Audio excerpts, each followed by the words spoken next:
boy, did I eat some awesome food.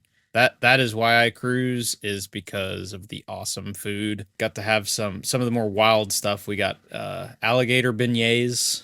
The frick? Uh yeah, it's pretty much alligator hush puppies. Tasted interesting. I bet. We also did which we had them in a previous cruise. We did frog legs. What? Where Yeah. are you? Okay, that's not a cruise anymore. I Yeah, mean, it is. yeah, no, that's not. No. When you talk about cruises and food and stuff, I'm not out here thinking about alligator hush puppies and frog legs. And then you're on Oh the man. sea too, so like, yeah, if anything goes wrong, like, I mean, you Hey, I go up to the top deck and the whole world is my toilet, so yeah. I'm good. Oh God, that is why we have climate change.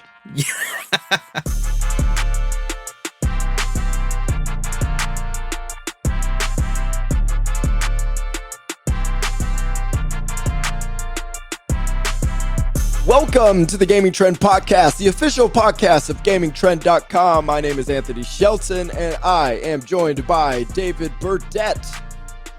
Phase up, y'all. Oh, gosh.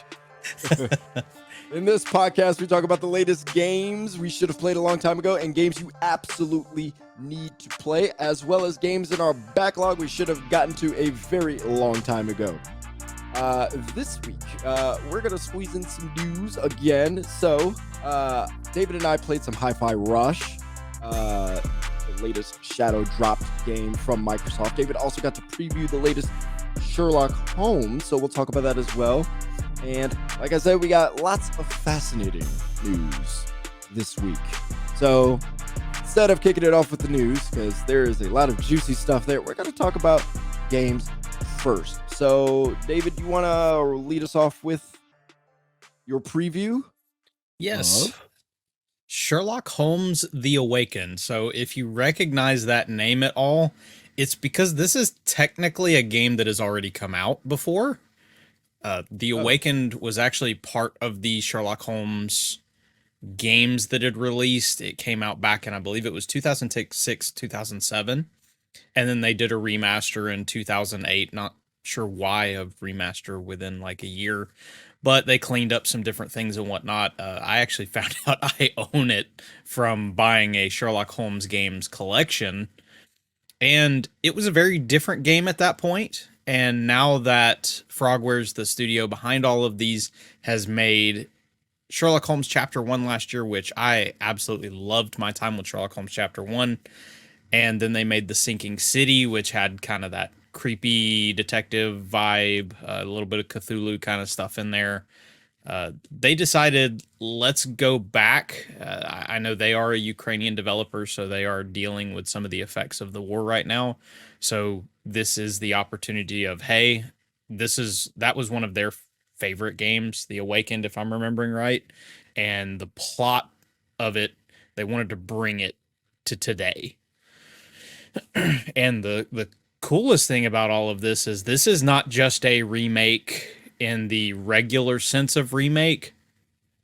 They are pretty much stripping down the original game to the plot lines, the general plot lines, and then rebuilding the game around it. So some things are going to be very familiar. I actually went back so that I would have a little more knowledge on it. I actually watched some of the walkthroughs of the old game and found we were in chapter 3 is where they let us play, and I actually got to find the same opening scene cutscene, and it's not one for one, but it's pretty close to one for one, with the way that like there's actually a girl in a wheelchair that shrieks in this insane asylum out in the lobby, and that part of the scene still occurs. So I said a lot of the general plot threads behind everything is still there, but the way you're actually taking these different things on changes. Probably the coolest thing is they're building this up on the Sherlock Holmes Chapter 1.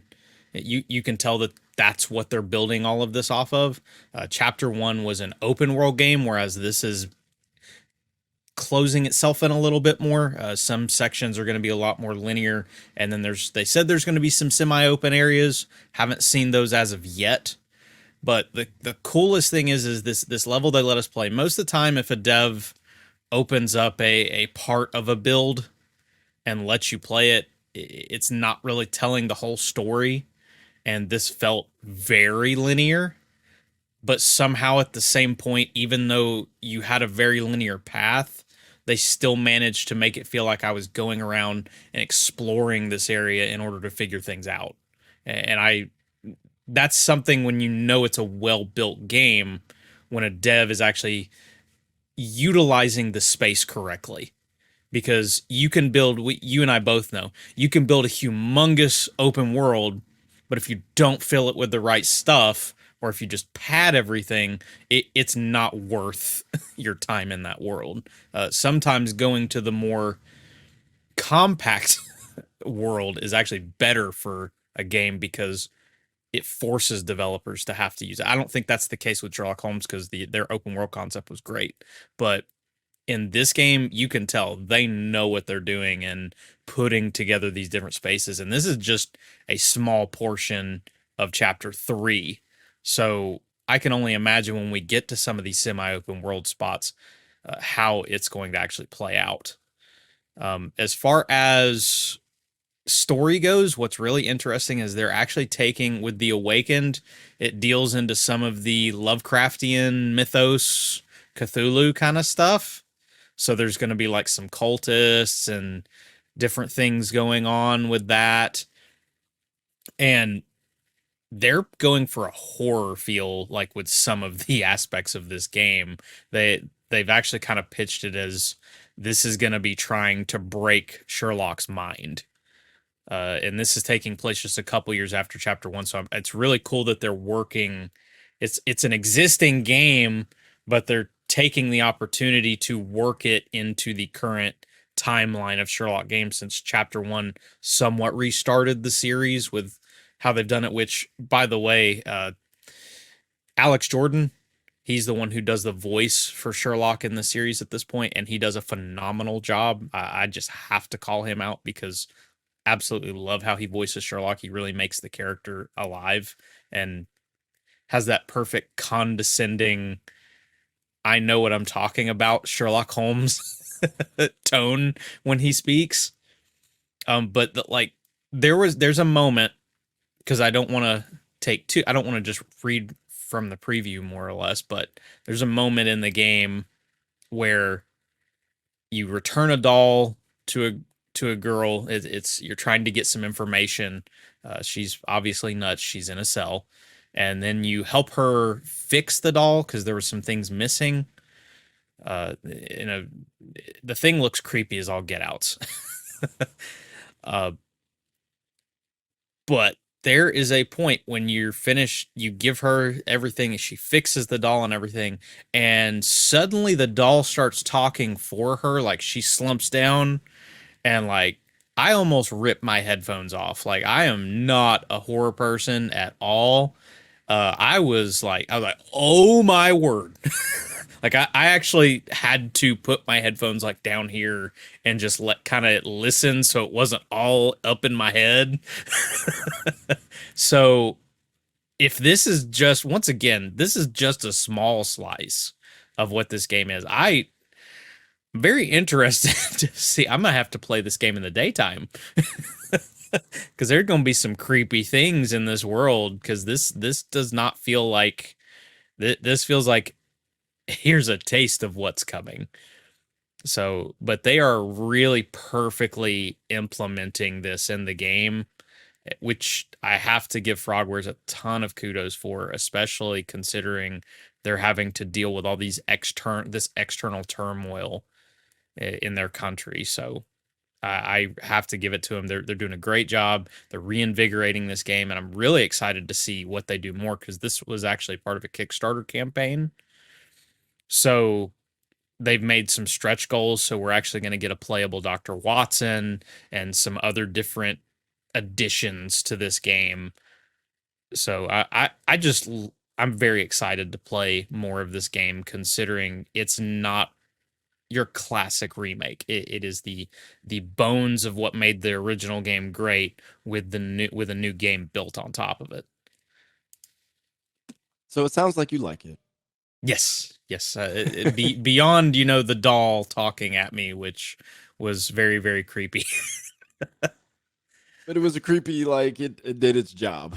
It was a creepy man that worked. Yeah. And since I didn't really say it, the gameplay, if you go back and look at chapter one, like everything plays very similarly. You're doing a lot of just observing your surroundings, uh, picking stuff up, getting clues from different areas, as well as putting together. They've got, I don't know if you remember with Batman Arkham Origins, which this is in chapter one, but you would actually put together the scene of what happened in an area. And Sherlock Holmes chapter one did the exact same kind of idea of you're having to flip through things that happened in a scene based on the clues that are there. And I feel like they've improved on that in Awakening, because chapter one, it wasn't always very obvious, and the game doesn't handhold. You are really having to figure all this out on your own. And this one, maybe it's just the section I was in, but it felt like it was a lot more. I was clued in as to what, okay, there's blood on the doorway where somebody fell and hit their head. So because you click through a couple of different ghostly images of people doing different things, it felt like it was a lot easier to figure that out, compared to how chapter one handled everything. All right. When is it coming out? Do you know? It's going to arrive in 2023 is what we know. I'm assuming the date is a little bit vague just given some of the situations there, but it is Sure. coming to PlayStation 4 and 5, Xbox One, Series X. It's actually coming to the Nintendo Switch as well. And of course, it'll be available on PC. You mentioned the Nintendo Switch, like it might not be able to handle it. Well, it's more of I believe it'll handle it well. As with most Switch games, you wonder how the performance is going to be, because you just get a nice crispness out of most of your next gen consoles and PC that you don't Yeah. always get with the Switch. And I know with chapter one, I did encounter it wasn't as bad in the final build, but there was some stuttering. So, and when you're doing an investigation game, sometimes that can hold you up. But I can say this: the slice I played of Awakened was very smooth. So maybe Okay. they've managed to smooth out. Maybe just not being in an open world is going to help smooth out some of that. Quite possibly, actually. Less CPU Yep. intensive. Okay. All right. So that is Sherlock Holmes. You said Awakening? The Awakened. The Awakened. Okay. Mhm. I'll probably mix up Awakening and The Awakened multiple times. Well, I've already done it once, so I've done it for the both of us. All right. Uh I have sorry for yawning. Like Oh, you're good. I am so like tired and I'm hot. Did you know that when you yawn, sometimes it's a way for you to cool off? Huh, that's Yeah. interesting. Yeah, I found that out. So Facial exhaust port. try to cool off a little bit. Back to the white tea. All right. So sorry. What what's funny is, A long or tiring day. what's really funny is that I've got my heater on under my desk because yeah, it's like in the 30s here. It's cold everywhere else, Yeah. but I just drank some very hot tea, and then I have my hoodie on, and then I got the lights on, Oh yeah. my studio lights. So it's very hot right now. Yeah, my At least studio's I'm in the very hot. basement, so it's a little extra cold. Yeah, no, I hear you. You gotta have that heater. All right. Let's talk about Hi-Fi Rush. We've both been playing that. I think you've been playing a little bit more than I have. I haven't got as much. I might be a little behind you at this point. I just finished the first boss fight. I've been a Oh, little bit busy. that's where I left off. So we're exactly at the same spot. So, what are your thoughts so far? So I'm I don't think I'm very good at it yet because I'm still figuring out some of the beat. Like I'm good at it musically. It's just figuring out the hand-eye coordination, I guess, with it. Um, some of Yeah. it may be because I'm not playing it with headphones on. If I was playing it with headphones on, I think it may help me a little bit more. Like you're using the sound out of your TV. Yeah. Okay. I'm wondering if that might help a little bit if I would have been playing with headphones. Beyond that, though, it's so stylish. I know it's not for everyone, but the colors are perfect. Like they just all of them pop. The characters are so well designed. I love. So I noticed right away that some people on Twitter were like, "Is that Yuri Lowenthal?" They were immediately thinking it was the guy who did the voice of Spider-Man. No, funny enough, it's the guy who does another voice of Spider-Man, Robbie Draymond. I was So I was like, I recognize this voice. Like I yeah, feel like I've heard this voice before. when I would assume he's done some other projects, but he's done. I don't remember what Spider-Man iteration, but one of the Spider-Man cartoons that I have watched, he does is the main voice for Spider-Man in that series. So uh, he's done a fantastic job. I also feel like I recognize the voice of the cat that's behind the cat. Uh, That's Kiriko and in Overwatch, which I can't remember the okay, actual name. I was like, that sounds very familiar. And so Kiriko's my favorite character in Overwatch right now, so I recognized it or I picked up on it immediately. yeah, and it's one of those things where it's a fun. I guess that familiarity just puts you at ease too. Of okay, these are voices I recognize, which is part of the reason we end up with Nolan North and Troy Baker doing all these characters is you recognize the voice, so you stick with it. Um, but as far as the game goes, it's I'm still figuring out everything, but it's fun. It's nice going to this retro. I hate to say retro because it's retro, but it's not retro. This old school take on well, not really. It's not really an old school take on anything. It's just a new take on an old style of game. I feel like it feels so familiar because this game is from like 20 years ago, if that Hmm. makes sense. Yeah, I'm not following you on that one. Like it does not feel retro to me at all. Yeah, I guess it feels like it's from another age almost. Hmm. We don't get a lot of games that look this art style, and we don't get a lot of games that are this contained as far as like the compact style of the linear game, especially from a big studio. Most Hmm. stuff it's that whole open world kick that everybody's been on since 2008, 2009, 2010. It's a nice it's a breath of, it feels like a breath of fresh air to me, the game does, which I felt very similarly playing Yeah. Pentiment, which this is again to me an example of let studios do these passion projects. Yeah. Like you get their best efforts even if it's not a humongous project. Yeah, for sure. What are your I thoughts on it so far? I think it feels fresh too. I am having a good time with it. I don't like the jump. Like, let's just start there. I don't like the jump. It feels too heavy. So I'm a platformer He drops junkie. fast, Drops so fast. And then he doesn't move forward especially enough. after the second one. Yeah. So that feels very awkward when I'm trying to do platform. I'll jump off a section and I feel like I should make it, but I don't because he doesn't get enough distance on the first jump. So I have to double jump everything to make sure Yep. I make the jump. I So I think don't I've like, lost more health to falling than actually to robots. yeah. So that feels weird. So I want to say I do like the game. Conceptually, I like the beat combat idea. I'm not sure if I'm totally all in on it though.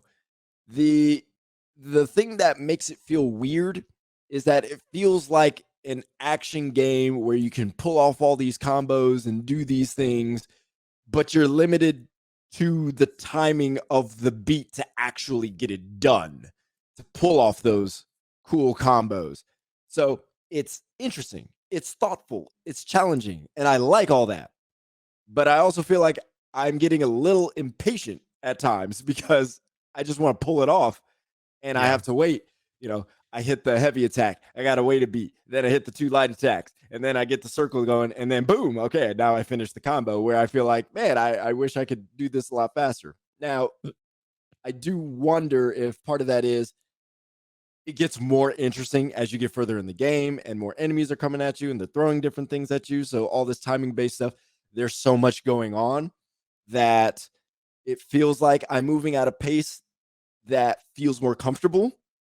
Right now, it feels bare a little bit. Yeah. And I kind of wonder if, like you're saying, if there's going to be a moment where everything clicks. Like I there's a game that we talked about at some point last year, and I was like, it wasn't really doing it, and then everything clicked. And I feel like there's going to be a moment in this game where everything suddenly is going to click with the amount of enemies, the dodging, the rhythm of everything. But I completely understand what you mean about there's a freedom that is missing that you have in every other video game, but because this is rhythm based, Yeah. you're missing that. And there are some moments where I'm like, I feel like I've hit that perfectly, and it isn't hitting. So Hmm. once again, could be the fact of not wearing headphones, so I'm Hmm. not getting the optimal experience. But yeah, there's a couple times I feel like I've just straight up missed It- a it- key are you hit when I should be hitting it. are you using a monitor or a TV? A TV, which that also could have something to do with it as Yeah, well. the TV delay. I remember they had syncing methods for Guitar Hero and Rock Band, Yeah. for example, and this has that too. Okay. That I may might have be to it mess around with that again. because I've definitely hit some buttons slightly offbeat, and it still counts. Like it's not totally offbeat, um, but it is just a smidge off. But they'll give it to you. Um, so yeah, it might be both. Could be the Yep. TV, could be the headphones, could be both. And I mean that's the nice thing. The game is for all that we're not really knocking it, but for all the nitpicking we're giving, it is pretty forgiving. So Yeah, and like you said about the style, I love it. I yeah, am digging all the art, all the animation. The voice acting is phenomenal. I think love his attitude. yeah, Chai's attitude is so great. and I think that voice actor has been in several animes. So I think that's Probably. where I've heard. That's where a couple of chatters in the stream I was doing last night. It was like, oh yeah, he's from a few different animes. So, um, And so it's that's Robbie probably where I've heard Daemon, it not from. Draymond. Okay, all right. So, um, yeah, I want to play more. That's where I'm at with it. I'm not down on it. I am aware of my impatience with the comment. It's a me thing. Like I'm not faulting the game. What they're doing correctly and it's done very well. So it's a me thing in terms of, man, I feel a little impatient with the way the beats feel. So perhaps at some point, they play faster songs, they play slower songs, and all that kind of stuff just to mix things up and make it interesting. I want to see all that. Like I want to see this game through to the end because I am just curious to know how this all works together. I like it. So Okay, people should Robbie definitely play it. he's done a ton of video games and different things. Like he's actually, let's see here. He was Crow in Persona 5 Royal.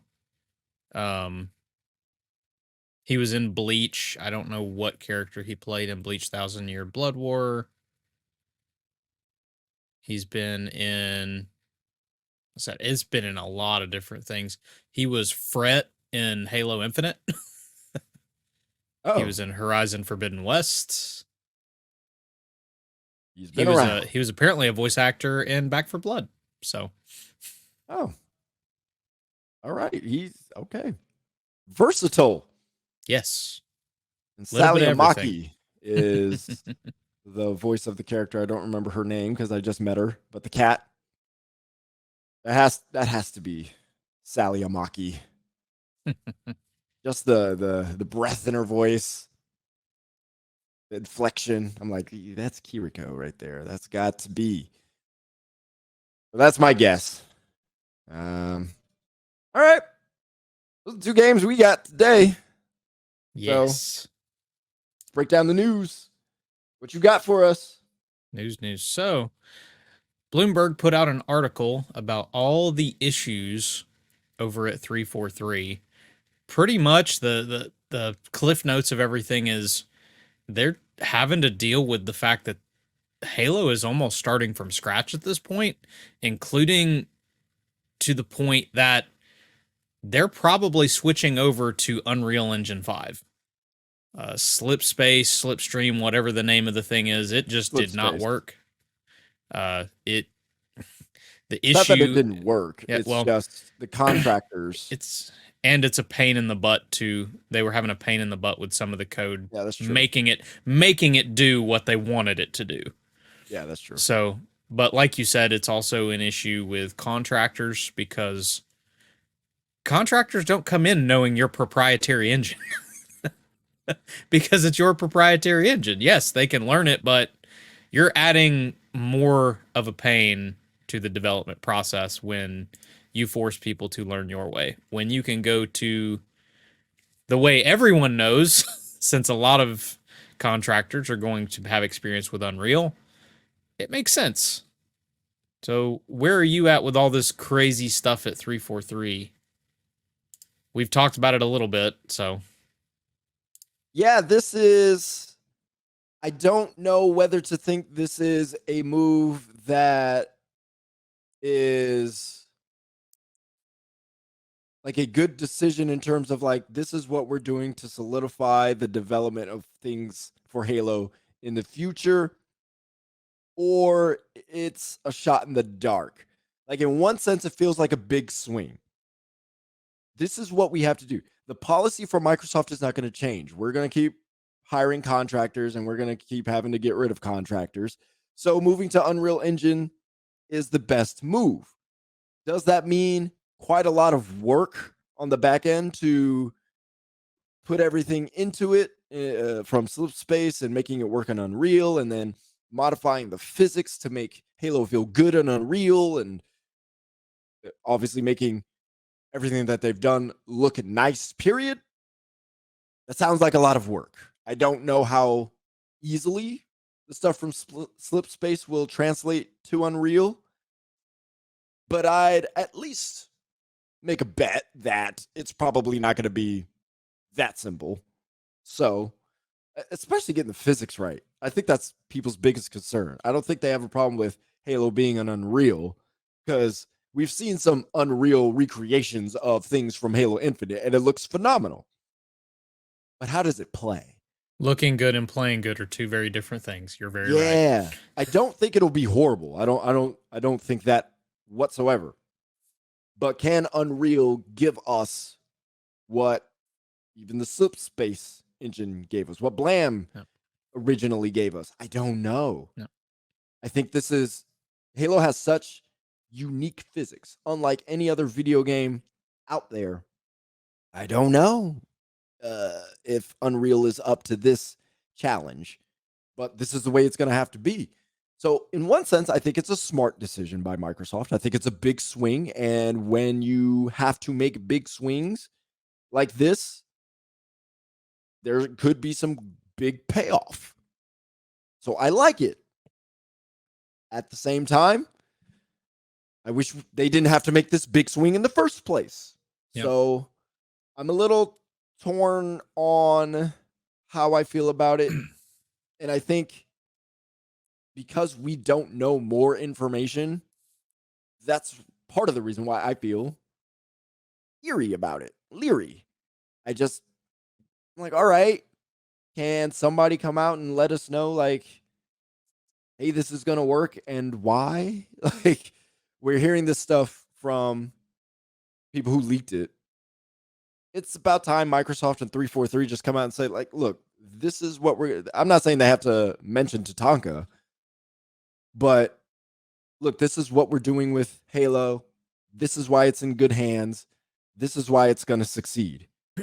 And yes, would that be full of PR speak? Sure, but like give us something that tells us, okay, reassure the fans. yes, Like, it's not reassuring when they cut 95 employees and then put out a message of, we're the ones who will still be handling Halo. That does right, not reassure me. You're the reason it's in the spot it is right now. exactly. So I am I am waiting patiently, and I am nervous Yeah. because I want Halo to succeed. Halo Infinite should have been much better than it was. Not that it was a disaster. The gameplay and all that stuff, like the setup of it was fine. The live serve stuff was a disaster. And that is what has made Halo Infinite a dud to me. So if they could get Halo back on track and they need to do this big swing, I'm all for it. I'm all for people taking big swings. Yep. The sad truth in all of this is that we are years away from whatever's next for Halo. Like, we're going to get multiplayer updates. We know that. But whatever the next iteration is, like you said, just there isn't a button that's convert to Unreal. There's not a button for that. Export to Unreal. Yeah. If there was, they would have done that already. That would have been done probably in development. And anytime you let go of that many employees, you're just asking for the work to be tougher because you don't have extra people to delegate things to. Now, And to add to that, admittedly, sorry to interrupt you, but like yeah, I just want to throw in this point. There were people already playing around with putting Halo in Unreal at 343.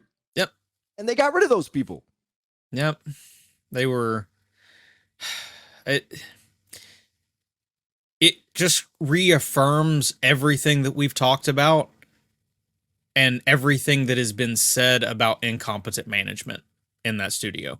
That's all it does. Is it just these are just, we're finally seeing all of these rumors and all these things we've talked about and everything. It's in our front of our faces and we know it's true. This is, and I'm not saying that 343 doesn't need to have it, but uh, I almost feel like they need even more slashing. If as bad as that is to say, this studio had a major You're, shakeup. you're It talking almost feels about like from there's management. more. Yeah, like, because I know that a lot of management has been changed, but it's like the good part of management in your studio who helped get the game out the door, Joe Staten, is gone. Are the same people still there? Did a lot of them survive? Like, I'm assuming, considering we're in a world where there's 10,000 layoffs and you still see all these people getting their big bonus checks, that a lot of the management probably stuck around. Unless it always starts at the top down, and unless you fix that at 343, Unreal's not going to change anything. It has to be more than just an engine fix, because, like you said, if you somehow can't bring that gameplay correctly over, then Halo loses its soul. Like, it's already lost a lot of that, but at least this was fun to play.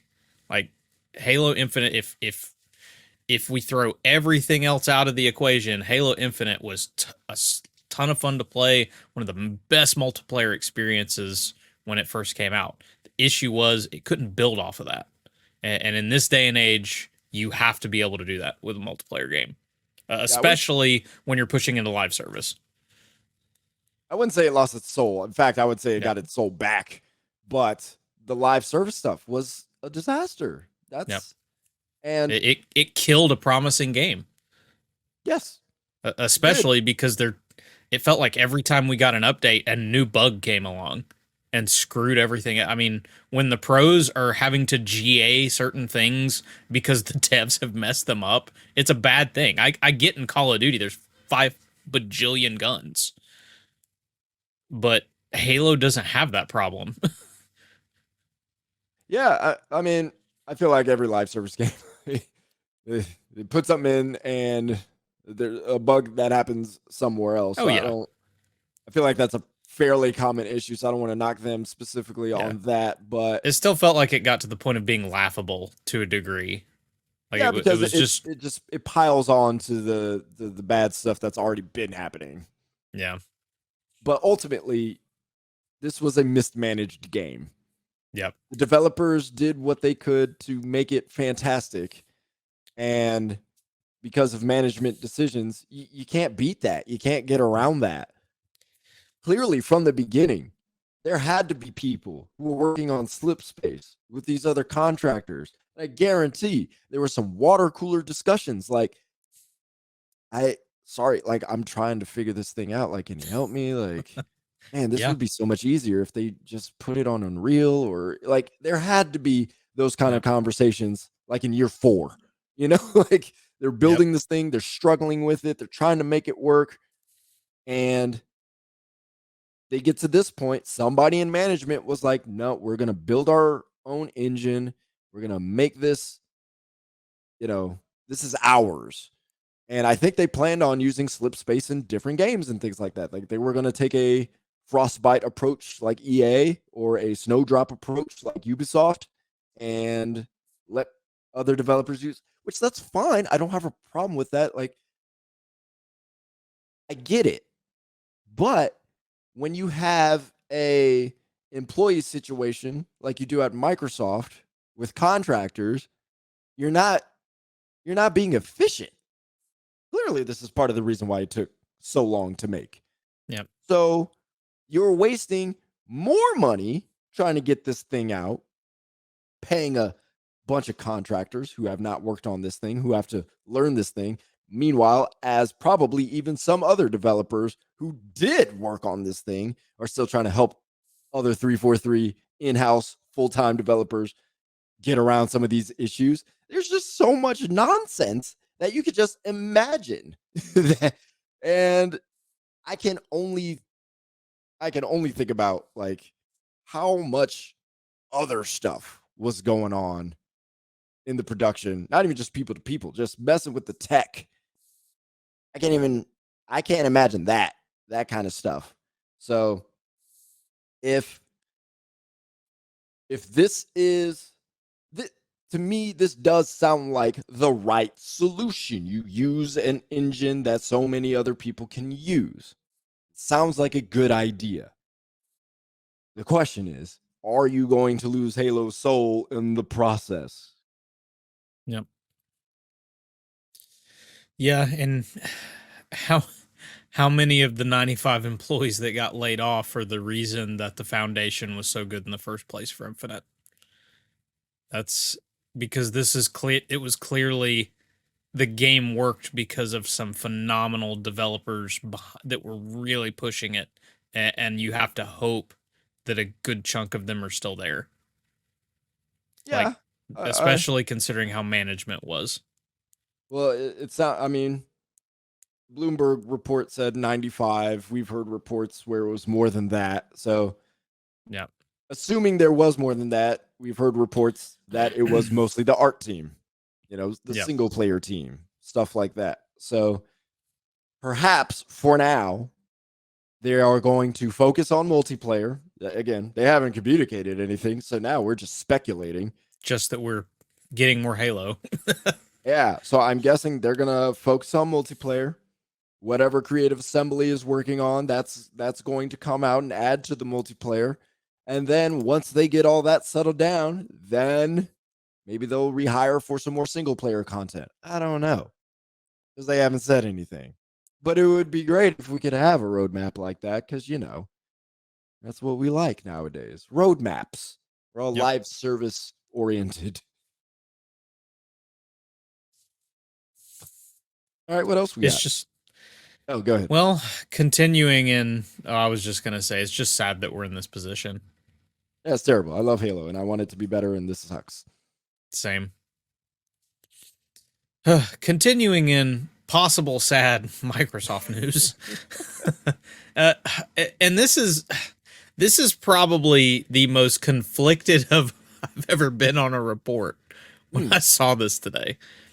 And I say conflicted just in the way that this is coming across.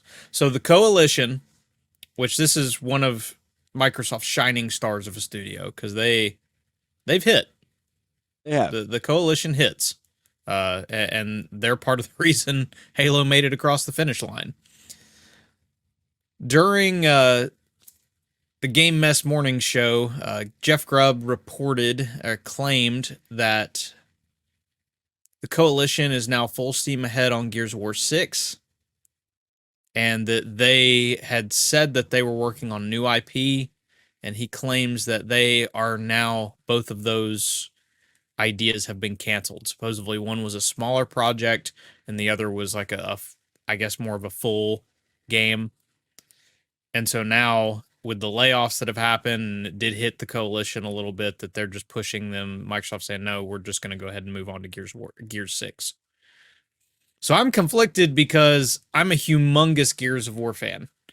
Gears of War 3 came out. I spent $800 on Gears of War because I bought the console, I bought the collector's edition, I bought the replica Lancer, I bought the headset, I bought the strategy guide and the season pass. I bought it all. Like, Oh I my am a gosh. humongous Gears of War fan. I own both of the consoles, the both of the red consoles. Oh my gosh. Yes, I like Okay. anybody thinks that I just love to hammer Xbox all the time. No, I actually their franchises. Gears is one of my favorite games. You critique what you Absolutely love. love those. Yes, exactly. But like, so I'm conflicted because I want to play Gears of War 6 badly. Like, I am You very like Gears- excited. You like Gears 5? So Gears from 4 and 5, like, no, I actually really enjoyed 5. So Gears 4 and 5 were interesting for me because Gears 4, I saw that it wasn't Marcus, I was upset. Then I played it, got some time with Marcus, saw that Marcus was still involved, it was his son and everything, loved it. Then of course I saw that they were moving to Kate with the next character, and I was equally like, no, I just got used to another character, stop switching the characters.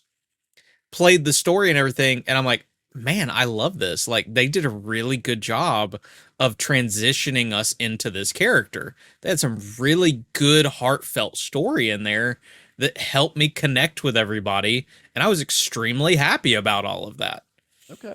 So, like, the fact that they've been able to take a franchise I love and continue to evolve it makes me love the franchise even more, because they've not just been stuck. Like, yes, the gameplay is going to largely stay familiar, but they've managed to keep the story fresh.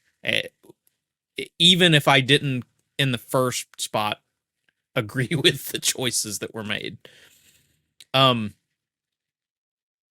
excited to play Gear 6, see what happens with the story, see how it continues on. However, after getting Pentiment, after getting Hi-Fi Rush, I am extremely disappointed that we have not gotten to see whatever this passion project is. Because when you usually say smaller project, this means somebody was super excited and had an idea and they wanted to move forward with it. At least that's how what it speaks to me. And Microsoft, these were two. I'm not going to say they were hits in the sense of like monetarily, but Pentiment and Hi-Fi Rush critically have been huge. Like, yes, Pentiment is definitely super niche. I actually state that in my review is this is not for anyone. This is not going to convince anyone that is narrative that like does not like narrative games to play a narrative game, because it's just through and through. That's what it is. Hi-Fi Rush probably not going to convince anybody who wants to play a like Rhythm-based combat 2023 game. Jet Set Radio game Yeah. to play it. No, but they're fantastic at what they do. And as good as the coalition is, I would love to see them get a chance to branch out and do something else that they would like to do. I'm not saying anybody doesn't want to work on Gears, but man, if you've got a cool idea and you want to run with it, uh, it feels like such a missed opportunity, and to a degree, it also feels like this is what happens when you have layoffs like this is you end up having to downsize certain teams and what like if I'm Phil, I'm looking for a way to maybe lessen whatever my bonus is so that they can have what they want because Coalition's one of your best studios. Like I'm not saying that that's the answer because it nothing is ever as simple as this person should take a pay cut. That's just not how it works. Maybe Sure, the yeah. game was not even close to done. Maybe the game wasn't even close to as good as somebody would hope because stuff gets canceled all the time that we don't know about that it just didn't work. But man, when you know who the studio is behind it and you know the kind of people that they've got, you just wish they would have got a chance. And now they're being forced to work on a sequel. And I've been talking about with friends. It's very sad that we're in a spot where people are playing it so safe. And I'm guessing some of it's just the economy and whatnot. We're not seeing the same kind of new IP that we used to get all the time. And when we start cutting out these smaller teams, there's even less of a chance for new IP to come out because you lose those little 12-person teams like that were behind Pentiment. And I'm assuming the smaller team at Tango and now Coalition doesn't even have a chance to do that. And if there's ever a developer I would have let be staffed up, it seems like it'd been them. I I feel like maybe the developers who were laid off at the coalition were the ones who were probably working on these small projects. Now they're just working on Gear 6. I also imagine this is an economic decision. Yeah. Because what I've realized, and I have a YouTube video coming out pretty soon discussing this a little bit further, but um, it was Neil Druckmann who said they're moving on from Uncharted. And I'm like, that's fine. Sony's not. Because at the end of the day, Let another team do it. let another team do it. But there's a phrase in radio that says play the hits. Uncharted is a hit for Sony. They're not going to let Uncharted not play. They're going to figure out a way to put Uncharted out there. And so for Microsoft, they're in a position now where probably because of economics, they just need to play the hits. And they need everybody on board to work on Gear 6 because that's what they need. And they know they can't take a risk on a smaller thing because obviously they don't know how well it's going to hit. Hi-Fi Rush is probably doing fine. But is that what Microsoft needs? Probably not. Is Pentiment what Microsoft needs? Probably not. So those projects are done. They've ended the year, and now it's time to make some money. So guys, we're working on Gear 6, okay? That's how this is going to go. So that's what it feels like. I'm not mad at that because it's not like people don't want Gears. There are people who do want Gears. I get the sentiment of yeah. I get this Me. exactly. I get the sentiment of man, I wish Coalition could release something else. But I'm also like, before that news, like, what else did you think Coalition was working on besides Gear 6? Right. So Yeah. it's like, all right, they were working on something. That's disappointing. And hopefully the people who were working on that weren't the ones who lost their jobs. Although the ones who lost their jobs, wish it didn't happen. But you're getting Gear 6. I, that's not bad. I, Yeah. you know? It the precedent that it does set though makes me think of all these people who've been talking about Xbox buying Activision and letting these studios work on something other than COD and reviving all of these other IP that Activision has, and it, like you said, play to the hits. If if this is what's happening with Microsoft's current studios, what's going to happen when they acquire Activision Blizzard? They're not going to go back and bring you DJ Hero. Let's just say it that way. Right. That it it also points to the whole thing of we can't compete and all this different, which there are different arguments and whatnot. But if it's an IP thing, if you're squashing IP in your own departments, then it's just frustrating. That's frustrating. Like you can't complain about that kind of a thing of we don't have that to compete when you won't let your studios do things that aren't the hits. Well, we've already gotten Hi-Fi Rush this year. Yeah. I don't think that's going to be the last thing. First of all, Tango Gameworks, this isn't going to be their last game.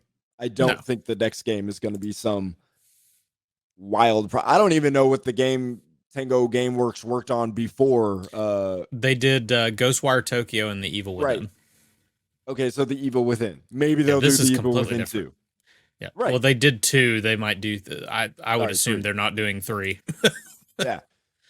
Maybe not, but I'm saying like before Ghostwire Tokyo and The Evil Within, like I don't know what they made beforehand. So it's not like Tango Gameworks is this factory of hits, right? Yeah. So they could probably get away with working on whatever they want. Microsoft is like, cool, like as long as you guys, as long as the profit is made, however that looks like with Game Pass and all that. I don't know how they're calculating success entirely beyond numbers for Game Yeah. Pass.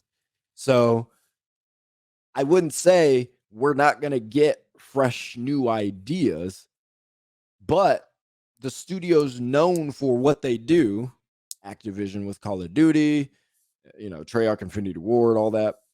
Coalition with Gears, 343 with Halo. I would be more concerned about a Creative Assembly, and they're just head down with Halo.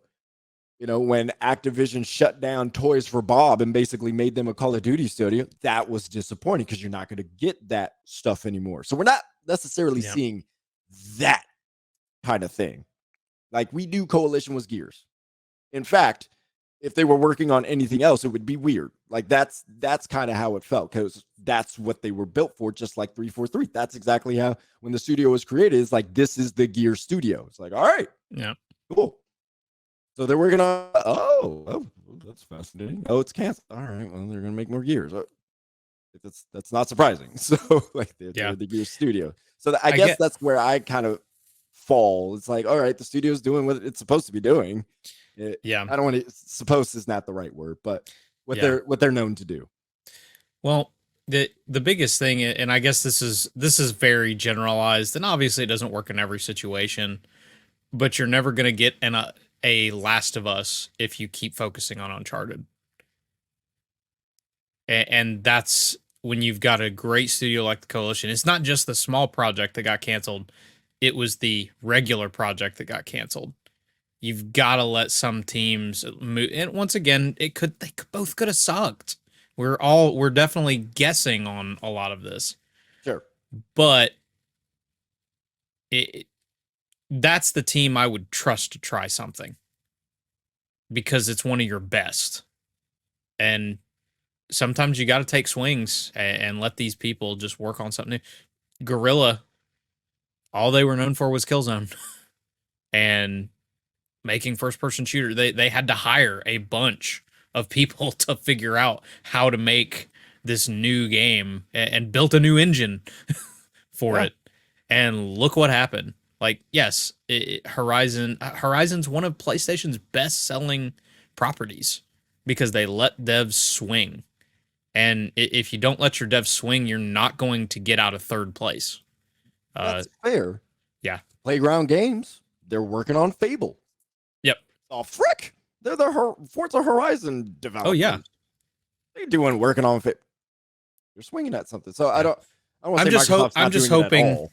I'm just hoping we're not getting to a point where some companies are getting too worried, if that makes sense, too worried about taking risks. I would bank on Because that right now. obviously, yeah, and once again, the economy, that's part of it, whatnot. But you know, I I don't want the industry to get stagnant where the only thing we're getting is the one thing. And I say that as somebody who plays Call of Duty regularly. Right. Like No, but you when like we get variety. the when we get the atomic hearts, when we get the hi-fi rushes, when we get the pentiments, like those are highlights, man. Like I love Call of Duty, but man, when I get to sink my teeth into something that's completely brand new, there's something different about it. And I don't want us to get to an industry into a spot where, and I know that's where indies have stepped up compared to where we were way back in the PS2 days. But it feels like more and more we're in the sequel machine, and if first parties aren't stepping up to the plate, then we know third parties probably won't, because first parties are the ones who are going to usually be innovating. The third party, honestly, third party has become very sequelized at this point. Well, we'll remember this moment right now, January Yeah. 2023, and we'll see what Well, happens. February. Sorry, yeah, February. Dear Lord. Crazy. Second day of February. My bad. But yeah, this day, February. And then let's look down the line in 2025 Oh and yeah. see what's coming, because we have gotten Forspoken. We have gotten Hi-Fi Rush. We can say whatever we want about Forspoken and its quality. It exists, right? It's a new IP. It's different, right? So I, we're getting different stuff. I imagine if they've already been working on it, we're gonna have some stuff this year potentially. But we'll see what happens by 2025. What's Yep. coming out? What's being announced? Is there different stuff? I don't know. We'll see. If not, then yeah, we're in this spot now where it's all Gears, it's all Halo, it's all Forza, it's Forza Horizon, it's if Fable hits, it's Fable. the You know, the old joke, Halo Forza Horizon or Halo Forza Gears. yeah, basically. Yep. As for the next piece of news, it is something that is futuristic that does need to die and does Oh, not need to keep coming back. oh, And geez. that is that Redfall has a Ah, persistent online connection. okay. And can we please stop doing this with single player games? Like, because this is even for the single player. Like, I get Wait. the co op. Yeah, yeah. Stop right there, because when people are defining this as a single player, I don't know what they mean by single player when this functions exactly like Borderlands, which is a single player, but you could play it with up to 4 people. Yeah, So I don't, that's and that's a that. persistent online game. Destiny is a persistent online game. So I'm confused about how people are defining single player. Okay, okay, gotcha. Um, essentially, so when you load up Borderlands, do you have to be connected to the internet to play Borderlands? Not necessarily. Okay, No. this requires, even if you're in single player mode where you're playing Right. only by yourself, you have to be connected to the internet. Okay. So similar to, remember what happened with Back for Blood? Yes. It's that. Right. Yeah. I that does not make sense to me. It Like doesn't. it shouldn't be a regular thing that I can't play offline at all. It kills the reason for me to ever purchase a game like that, because all you have to do is shut off the servers and I cannot play that game anymore. Right. So it's certainly great that this thing is on Game Pass, because that negates the need for me to purchase it. Right. But to me, it's just it's back to that old Xbox One thing of having to be online for my game to work, and I just don't like that. I get that it has a lot of co-op fee. It's mainly the playing it by myself part that makes me frustrated.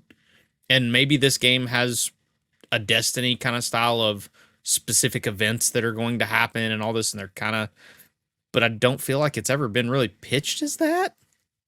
Maybe it's just it's been kind of pushed out as this. It's more Far Cry kind of style open world, and if it's like that, I don't see why single player wise I would need a consistent, persistent Persistent, online yeah. connection. Yeah, Is Far Cry always online? Far Cry 6? no, it's not. Yeah, I don't think it is. No, it was annoying when Back for Blood was not working, and it's like, oh, I can't play right now. Okay, well, I'll just play something else. You lost my time for the day. So I'm totally with that.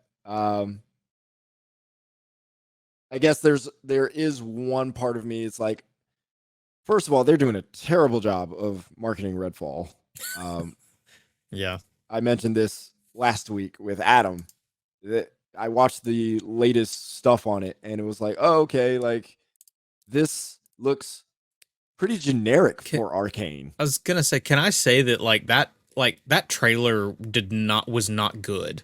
Like Oh, you're just I was not good. talking to yeah, I was talking to people. I was like, this is not a good trailer in general. Oh, Like like to me it was just show me like playing. They kept cutting and everything like that. I'm like, this is not working. Show me the full like running around in the open world kind of like. I know the Division was, they talked about how cringy, like, you know, the people talking with each other on the yeah, online co-op joining. Yes, was it cringy? Yes, but did I figure out what the heck the game was? Yes. And I remember that trailer. yeah, very much so. The I 100% agree. The same thing happened with Forspoken. Like they would be showing like these action combat sequences, and then it would cut to like a different section of it. I'm like, oh no no no no no no no! I see what you're doing. You're afraid to show what's happening in between, and what you're afraid to show is the down moments. You don't want No, to show the down moments because the down moments are pretty down. I So love that. I love that we both noticed that. We've yeah, both done this long enough to see exactly what's happening. yeah. It's like, So I'm gonna I have go, those. Let me see them. yes, It's okay. like it's part of the game. Like, but apparently it's so down. Like y'all don't even want to show it. No, yeah. I hadn't looked at it quite that way for Redfall because I had watched it just before, so I wasn't like soaking everything in. But what I did notice was it does not have an arcane touch to it. It does not feel like this is the kind of game only Arcane can make. Right? That I felt that Yeah, way with Dishonored. I felt that way with all of a Deathloop. sudden Deathloop. Thank you. I was like, only Arcane can make this. This, I was like, I can find this stuff in Borderlands. I can find this stuff in Destiny. I can find some In fact, it version of looks very Destiny when you see the numbered gear and yeah, everything.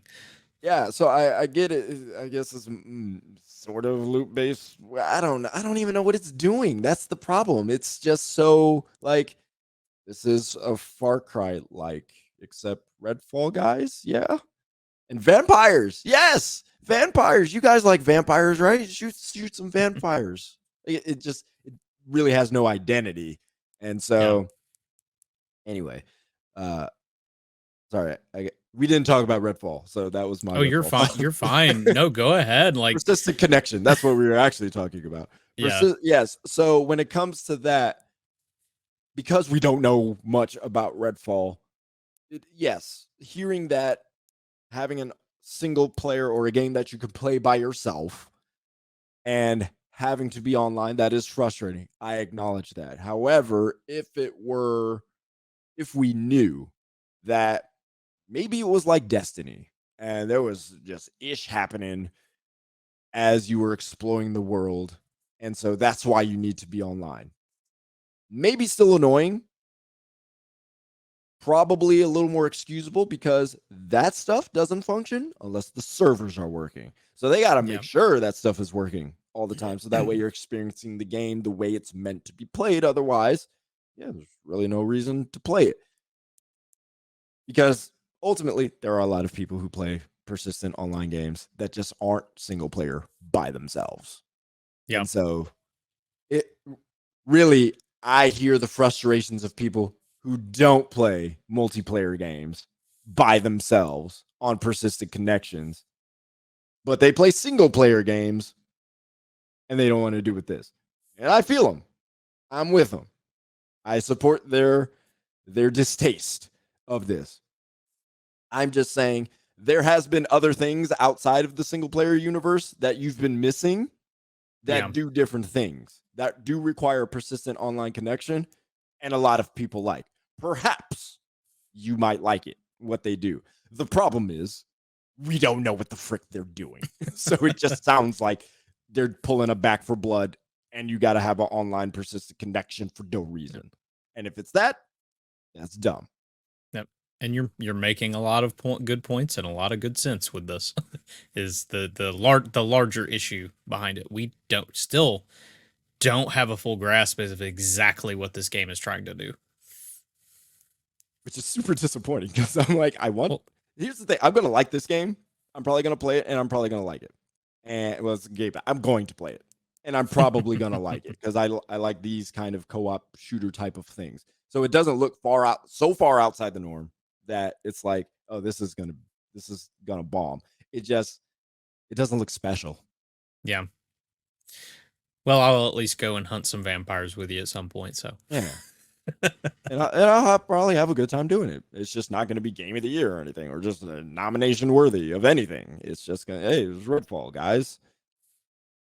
Go do something else, Arcane, because I don't know why you guys. And that's the thing. Like they touted this as like they put their heart and soul into it. I'm like, this don't look like y'all put your heart and soul into it. This looks like y'all are trying to do something that's not what you do. yeah, like you said, there's a snazziness to their anything that Arcane makes, and it definitely once again we could just not be seeing it because their trailers have not showed it, but it's not there. Yeah, like it's there stylistically, aesthetically. It's all that's Arcane. But gameplay, I'm like, I could find this somewhere else. Why are you making this? Yep. I don't know. Hopefully, we'll see more reasons. I agree. Well, the big boss behind all of these different things, Phil Spencer, had an interview with IGN and he had a lot of different things to say on some of these different things. I know you watched it and you had some different thoughts on it. Where were you at after listening to his interview with IGN? I got a lot of thoughts. So after watching it, I was like, you know what? Phil seems like a great person. He feels like he's a good CEO. Like he feels like a great person. I want to sit down with him, have some dinner, and talk business, talk game business. Just chat it up. And I also feel like that's also part of the problem. Like he acts like he's one of us.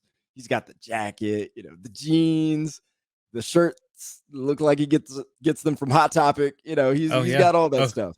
he was headed for a sunglasses place when I met him at one of the E3s. We ran into him outside of Target. He was going to get some sunglasses. Yeah, you met him at Target. Yeah. Like, and then so he gets on camera and he acts like he's one of us, but he's not. He's the CEO of a multi-billion-dollar company within Microsoft. Yep. At this point, I want him to put the suit on. That's how I feel. Put the suit on. Like, stop this.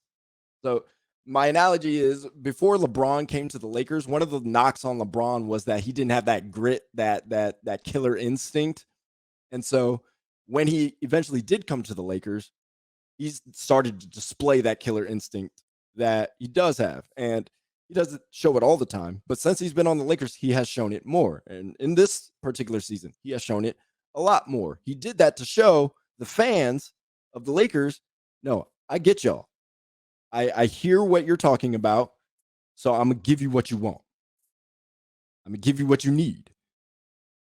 I need Phil to show us he means business. I'm not getting that vibe. Like, put on the suit. You say no year is more critical. Stop it. He says every year is critical. That, No, it's not. that's been Stop every that. year. Yeah. Stop that. No, it's not. When the Xbox 360 was rolling, it was good times. It wasn't critical. The Xbox One launch, yeah, that was critical. That was very critical. When Game Pass launched for the first time, it wasn't all that critical. Now that there's no games on Game Pass from Microsoft, no, it's critical. Every year is important, but not every year is critical, right? I have a I feel like he's just not reading things correctly. He had a chance to communicate to us about what 343 is doing. He knows what's happening, but he deferred to 343. I'm going to let 343 talk about those things. No, you're right here. Tell us what's happening. We need to know. There's disarray, there's chaos. Where there's a tragedy, you don't have the president go, I'm gonna defer to the people on the ground. No, like, president, please tell us, like, are we calm? Are we cool? Like, are we good? Like, what's going on? No, I'm gonna defer to 343. He says he's more optimistic about Xbox's future than us because of what he knows internally. Well, duh. Why don't you share it with us? Like, What's can the you tell us? reason? Yeah, can you tell us a little bit like why you're so optimistic? Nope, I'm gonna defer to 343. So no wonder it's no wonder why 343 doesn't communicate enough because Phil doesn't either. So it's like it starts at the top, which he did take responsibility for some things. He did say, I'm the head of Xbox, like these things fall on me, but I just feel like he's not adjusting. When he should say something, he puts it in 343's hands. So I feel like myself, other people, probably broader Xbox fans, like they're waiting for Phil to step up, put on the suit, and let us know, like, I got this under control. You guys are going to have some great stuff. Here's why. We're not Yep. getting the why. It's just you're gonna get it. You're gonna get it. I've seen what they're doing. You're gonna get no. Put the suit on. Enough of this. I feel like he means well. I just don't know if he means business. Yep. Well, say what you will about Jim Ryan and his constant tripping over his own feet, it feels like, with things, but the dude knows how to run a business and he does it in the suit. Yeah. And I mean, a he also addresses, metaphorical yeah, suit, yeah, yeah. And I get what you, and I'm kind of leaning in the same exact kind of direction with it, but yeah, that's, yeah. And I said to you earlier, I was like, it felt scripted, so to speak. And it was more that it felt like the same thing that you're saying, is it felt like a lot of PR thing of, let me defer to this because I know that I can say that and I don't really have to worry about the answer. Yeah. And when I hear when he's talking about the Activision Blizzard, it's like, well, I'm more confident about this than I was at the beginning of it because I know more about how these things work than I did at the beginning of. Yeah. Like, that's the most like stupid answer. And I don't mean it in a mean way. I'm just saying that is the dumbest answer I've ever heard. Like, that's just straight PR talk. That's like saying, I'm more confident than ever that I can defuse this bomb because, at the beginning of this 5 minutes, I didn't know how to do it, but I watched the YouTube video and now I got I can. a minute left, but I know how to do it. It's just, it's like, man, stop. If you're trying, it feels like he's straddling these two worlds. If that makes sense, he's straddling this. I'm your buddy. Yes. I'm your buddy, the gamer, but I'm also the president of Xbox, and he's trying to, and you just can't always do that. You can't. You can be the buddy during the Big E3 conferences when you're chatting about all the cool stuff. Yeah, I see what you're saying. Yeah. But in an IGN interview or when there's turmoil in your division, you've got, as you said, you have to put the suit on. You are the president of $1 billion business.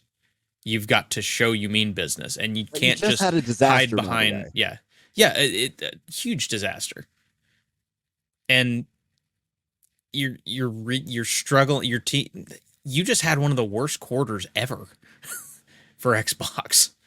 you've got to be able to speak plainly, and I felt like it was speaking just a lot of PR stuff to hide behind. It was sentences that he could hide behind.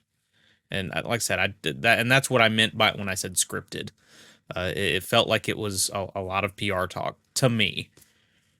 I agree. And I mean, Phil's done a good job. Number Oh yeah, one, he has reversed the disaster of the Xbox One. yep. Kudos. So I don't. That was a You very talk, low bar because you couldn't get much worse, but no, but he climbed way higher than we could have expected. yes, yes. So him and Jim Ryan, like, two different personalities. Completely different. Yeah. So that's fine. I have no problem with that. But you got to know when to turn things off. I Yep. don't know if he understands that right now. Like right now, we don't need Buddy. We need Suit Yep. and President. Xbox needs suit. Yes. Somebody go, all right, this is what's happening. This is how we're going to do it moving forward. This is how we're going to execute. Boom. Xbox fans, everything's fine. Here's why. Give us that. Well, it reminds me of Jim Ryan. We're going to let our games do the talking. People make fun of it, but God of War Ragnarok just sold 11 million copies in 3 months. Yeah. Can't knock it. Again, Phil has created Game Pass. Yep. Runaway hit. It almost feels like you shouldn't, or like you should have Game Pass. Everybody should have Game Pass. Like that's the way it feels. Yeah. Runaway hit. Phil knows how to do his business. That's fine. However, having a lot of trouble right now with the accountability and reassurance. Yep. That's a weakness, it seems like. Need him to fix that sooner than later. So, yep. Stuff happening. Agreed.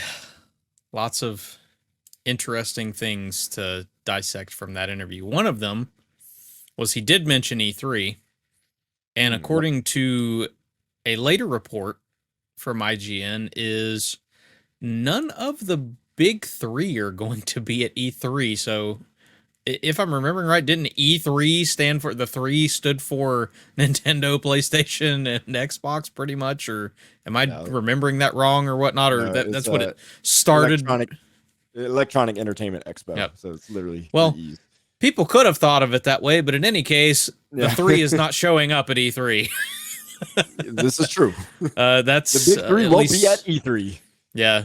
IGN has heard from multiple sources that Xbox, Sony, and Nintendo aren't going to be a part of E3, and that's the show itself, as well as not have a presence on the Los Angeles Convention Center show floor, which this is not the first time.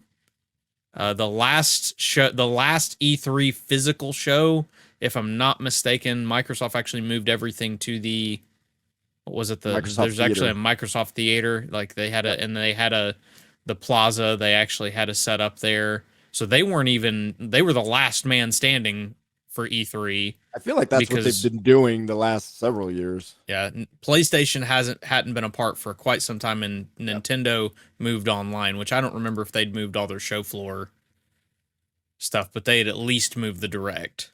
Yep. So it's not necessarily surprising,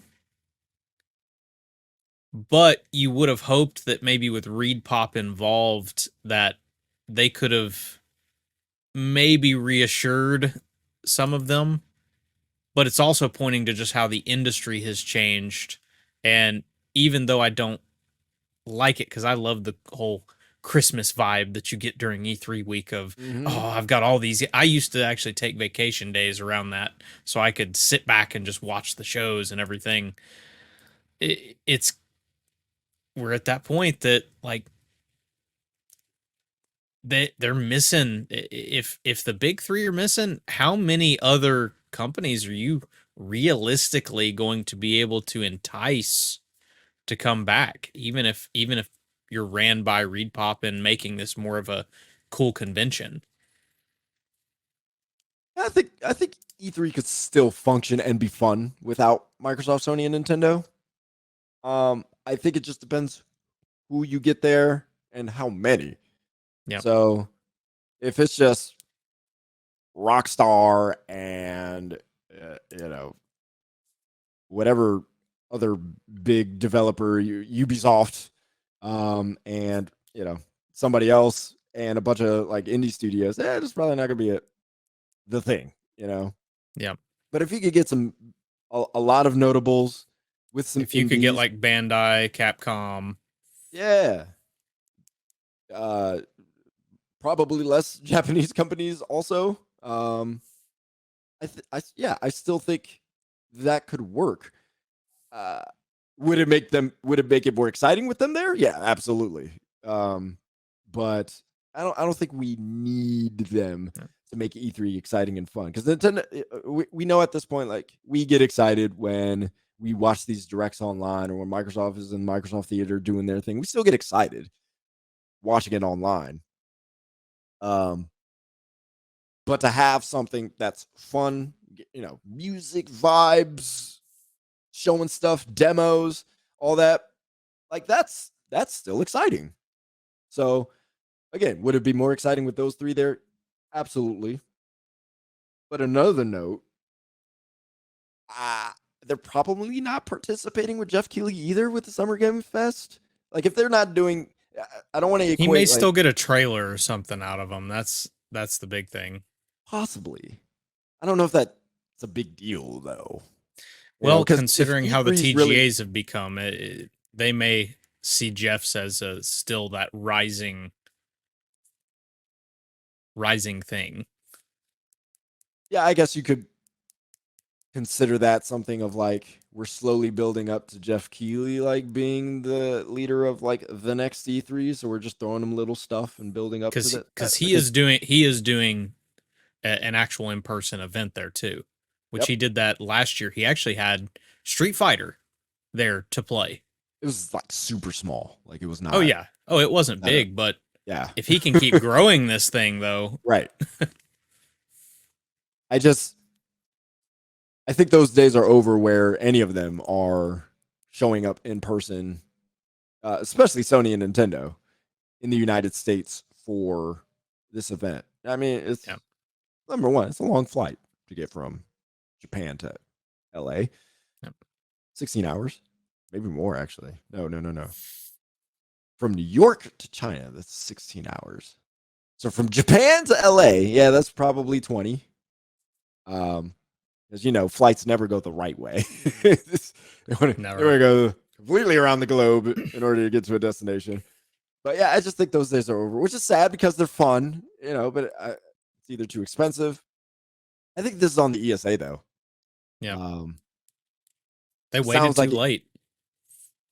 Well, so Reed Pop was supposed to be the ones doing this thing, and apparently, with this IGN article, I have some quotes from it, and they were talking to a bunch of people who weren't supposed to be talking about it, so I don't have names on these things. But one person said, since Reed Pop took on the contract to run E3 6 months ago, we've worked we've worked diligently with the ESA members based on their feedback to create a new type of E3 that supports their goals and needs. Sorry, that's what the ESA said. So they also said this process has taken time due to the tremendous amount of stakeholders offering input.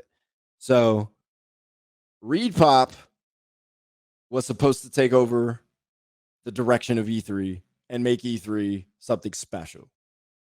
But apparently, they still need to answer to the ESA. How can we make E3 everything it's supposed to be? Or how can Reed Pop make E3 everything it's supposed to be when they're still strangled by the ESA and stakeholders? Yeah. Because I was under the impression ESA was going to let Reed Pop do his thing. Like, here's the keys. Go ahead. They've had success, right? Oh, So apparently PAX has been fantastic from what I've always heard. same.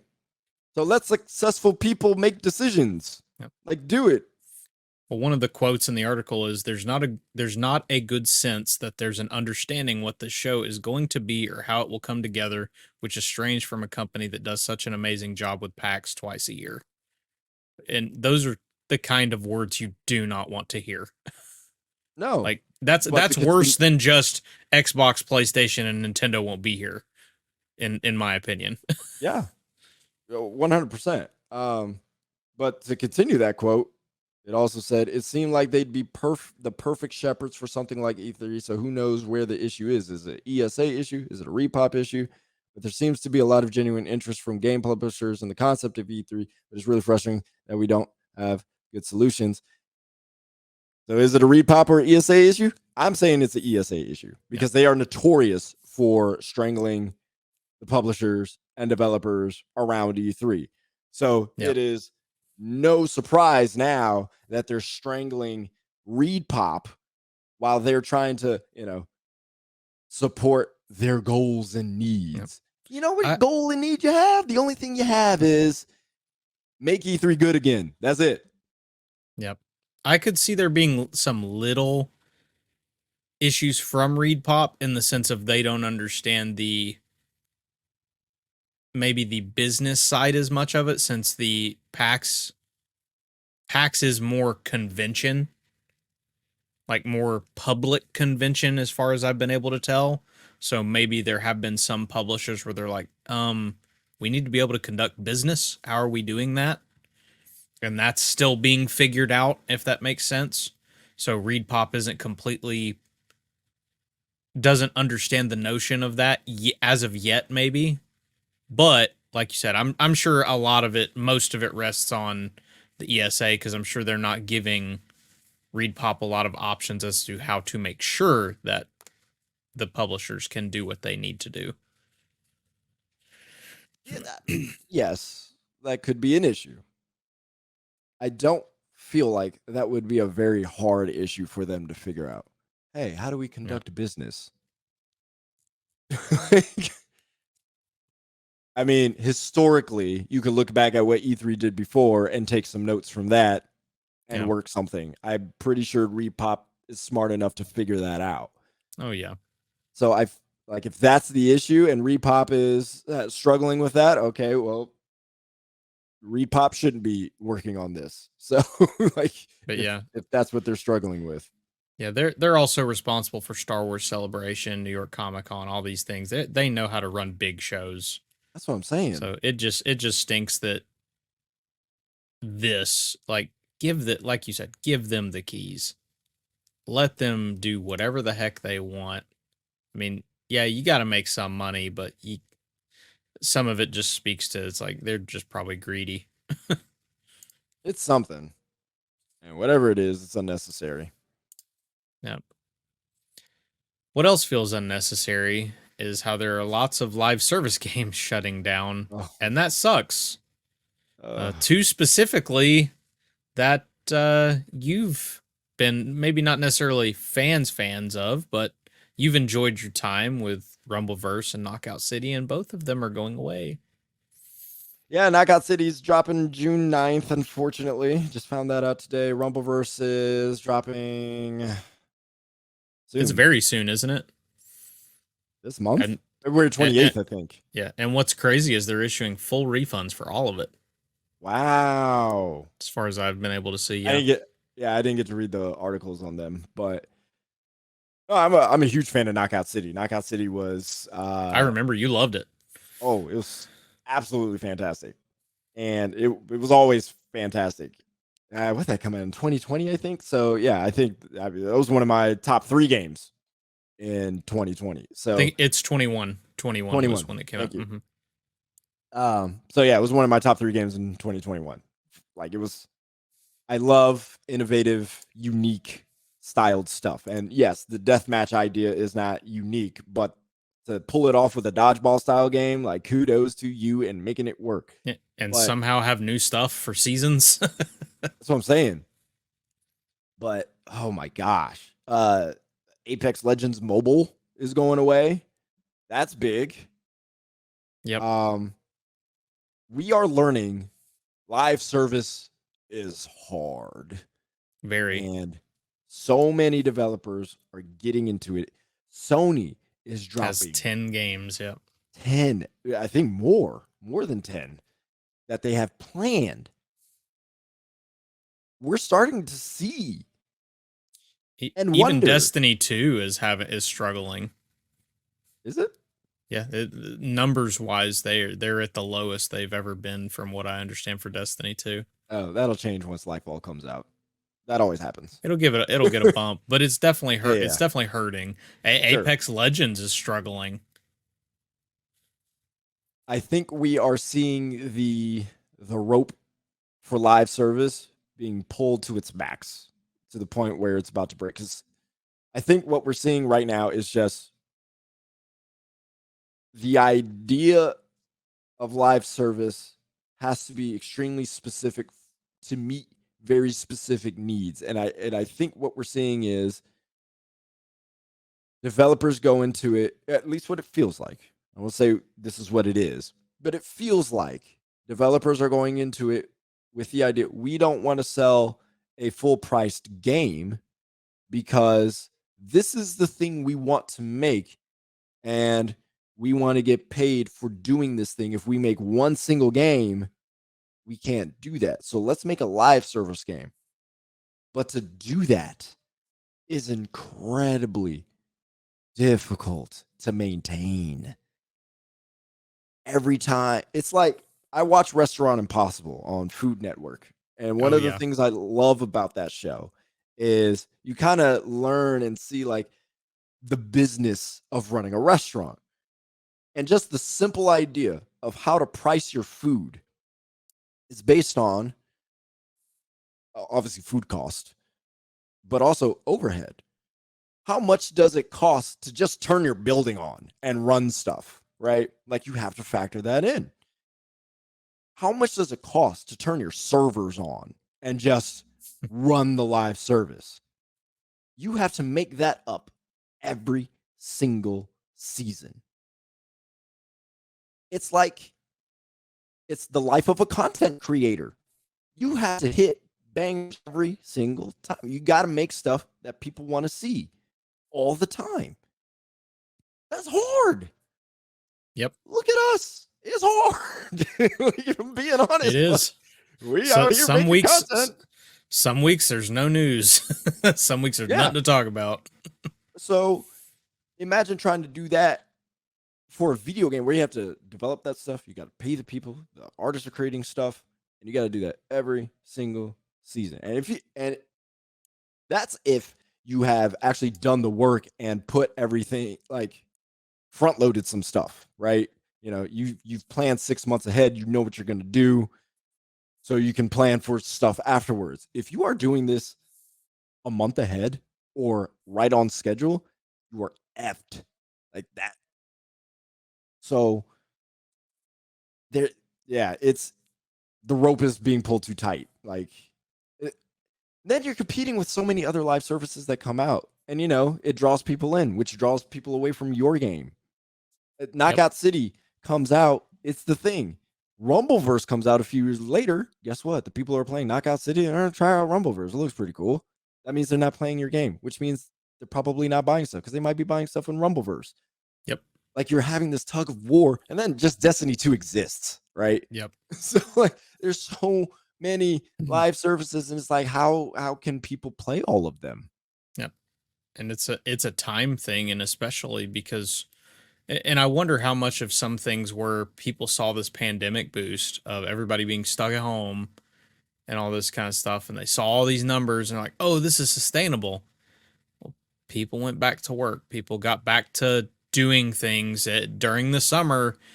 Kids aren't stuck inside because they're afraid about getting sick. They're back out in theme parks and all this other kind of stuff now. It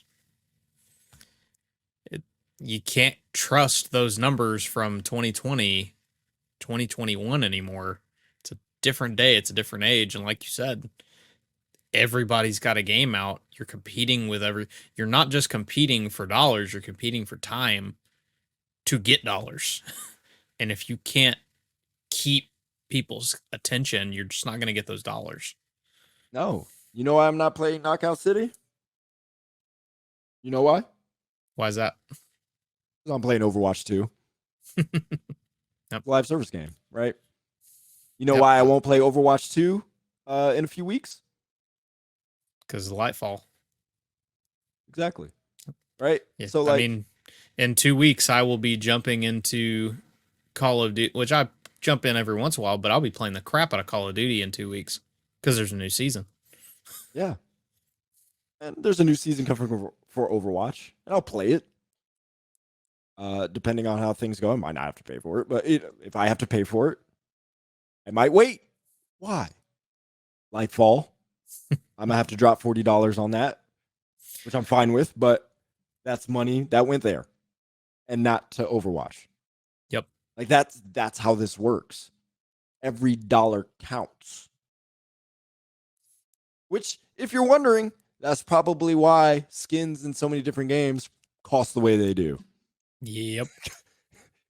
Because to turn on the lights, woo, your skin is like a plate of food. Yep. You're paying for the cost of labor to make it, the overhead, whatever else that's factored into it, like that, and of course a little bit of profit. Like that's the reality of the skins that you're buying in any single game. Like it is the plate of food in Restaurant Impossible. Yep. We do a nonprofit business, and our business raises money for other charities. But of course, we get the comments all the time of, "Oh, but you get this stuff donated for free." I'm like, I got to pay the person who's processing this and puts it on the shelf, and I got to pay for the lights and the building that this is in. And then I also cut checks to the local charities in the community who do all this work. And because they're helping people and giving away things, they don't have the time to make no money. Yeah. it all has to get paid for from somewhere. Yeah. It's such a hard thing to sustain. And so Yep. it makes me wonder, who are the people who should be making live service games? Yep. What kind of games should be live service? I don't know. I mean, you're not going to get your Fortnites, your Rainbow Six Sieges, your Valorants, your League of Legends. I mean, shoot. What's that Blizzard MOBA? Something of the Storm. Heroes of the Storm. It's a decent game. Couldn't sustain. Yep. That's the thing. Like these games that are pretty Rumble versus good, Knockout City is good. Like these are fantastic ideas, and yet their good idea isn't enough. What game could be a lot like this is there's going to be a lot of eye-opening moments, I think, in the next 5 years about live service, and developers and publishers are going to start. I honestly, when Sony announced that they were going to make 10 live service games, I was like, that sounds terrible. And mind you, I wasn't necessarily like seeing the writing on the wall the way we're seeing it right now. Oh yeah, it's scary now. I was like, 10? I'm like, you're lucky if 3 are going to hit. Yep. Like, Sony announced Horizon's gonna maybe not. Sony did not announce. Sony did not announce. There's a rumor that Horizon will have a multiplayer. They're working on a multiplayer for Horizon. For what? But we already know it's not a rumor. It's confirmed now that there's an online. It project. Is confirmed. Okay. Yeah, there's actually devs from. They're saying they're part of an online project. They're working with NCSoft. It's literally like an MMO. Why? Why would you do that? Your audience is a single player audience. This is who you attracted. When people honestly, were done with. Sorry. I was just gonna say honestly, they're trying to hit if I had to guess, they're trying to hit the Chinese market. Oh, that's interesting. Okay, but still, still, okay.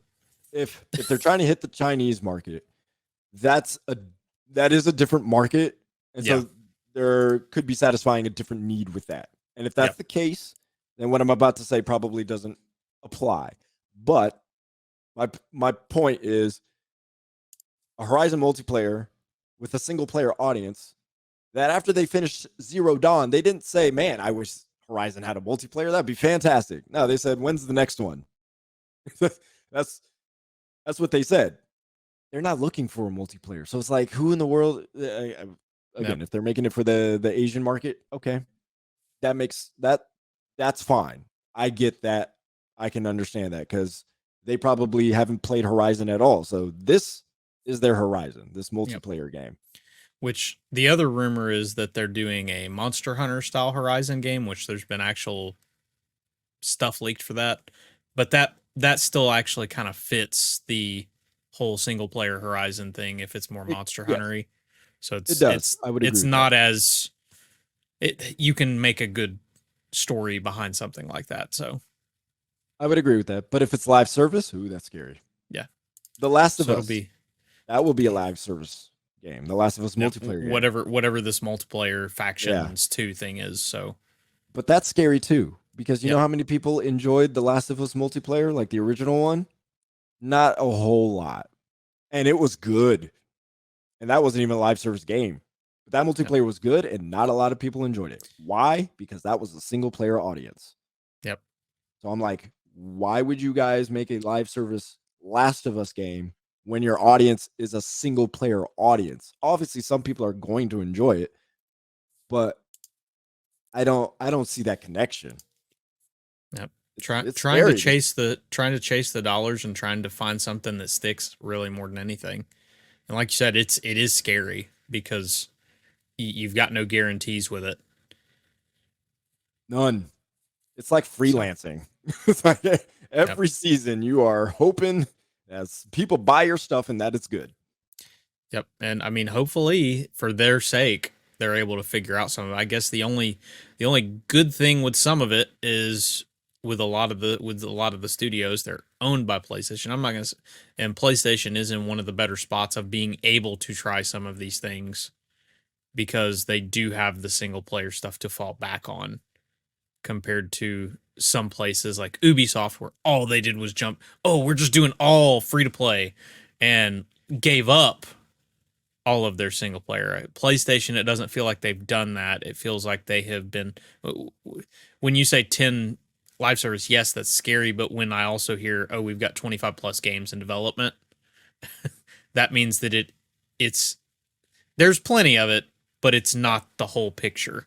Right. They're not putting all So the they know eggs in what the live service works. They basket. know what works, and they did make the smart choice again of purchasing Bungie Mm-hmm. and getting the right people behind it. So, but there's no guarantee in that any of them will end up working. But eh, it'll be very interesting to see how some of these are, and I get the feeling some of them. The other big thing with any of these is budget. If it's got a small enough budget, then you don't have to worry as much about it. And Eh, but that's the thing. I'm not sure there's a such thing as a low budget live service game like yeah, that can be sustainable. I yeah, think, and and so that's the question. the resources needed to run a live service. I'm not going to say it could bury Sony, but if it goes wrong, it's Yeah, those 25 games they got into development. It's going to make life harder. yep. Well, if they can keep things like God of War Ragnarok selling 11 million copies, it does make it a little easier to take a It would couple of help. chances. It would absolutely help. And I think we all know that Spider-Man 2 is going to sell like stupid. Like And that will probably be a system seller this agreed. year, so And you it's wonder it's why going to be very Microsoft interesting. is like telling the coalition, "Hey, Gear 6 guys." Yep. Same reason why Sony's like Spider-Man. They're probably working on the next God of War right now. Like, 11, Yep. we can't pass this up again. Well, Let's and we work know on another one. Insomniac is already working on Wolverine, and that's going to Mhm. be another system seller. I get the feeling. As long as it's good. As long as it's good. Uh, But it's Insomniac. I've I learned got to faith in I've them. learned to yeah I've learned to trust that team. Like Yeah. they very rarely even when it's not mind blowing, it's still so good. Mhm. Like it's kind of like Marvel movies. Like even the bad ones, you kind of enjoy. Yeah. But, well, except That for, Morbius. But Well, that was Sony, so Oh, okay. That's true. That's true. yeah, Well, yeah. Doesn't count. yeah. Fair enough. Fair enough. All right. Is there anything else? That is it for the news. That's been a lot of stuff going on, Whew. both I while I didn't was out and back. Honestly, I think all of that hit when I was back in town. So that's in the last couple of days. Yeah, it's been it's been a lot. So, Yep. all But right. we're in Well, February, which is going to be a crazy month, right? oh my gosh, it's gonna be All so kinds of busy. stuff. Yeah. So, if you want to hear me ramble more about anything video games, I started a Twitch stream for All the right. late nighters called the Slumber Party. You find that on Gaming Trend on Twitch. So it's a slumber party. We chill, we hang out, play little games, check out new games, check out upcoming games, talk news. That's what we do. Just hang out. It's a slumber party. You should join the slumber party, David. Oh yeah. I will Yeah. have to do that sometime. I realized we should probably do some Halo co-op. I was like, Yeah. that's a slumber party right there. We do Rumbleverse, but If we could do it before February 28th, there you go. All pour right, one that out, will. man. Pour one out. Yeah, that was a good game too. Yeah. All right, that'll do it for us. Appreciate you listening. Appreciate you watching. However you did that, and we will talk to you next week. Yeah, next week. Next week we'll be here, and Noah will be back too. So Yes. there you go. All right, deuces. Peace.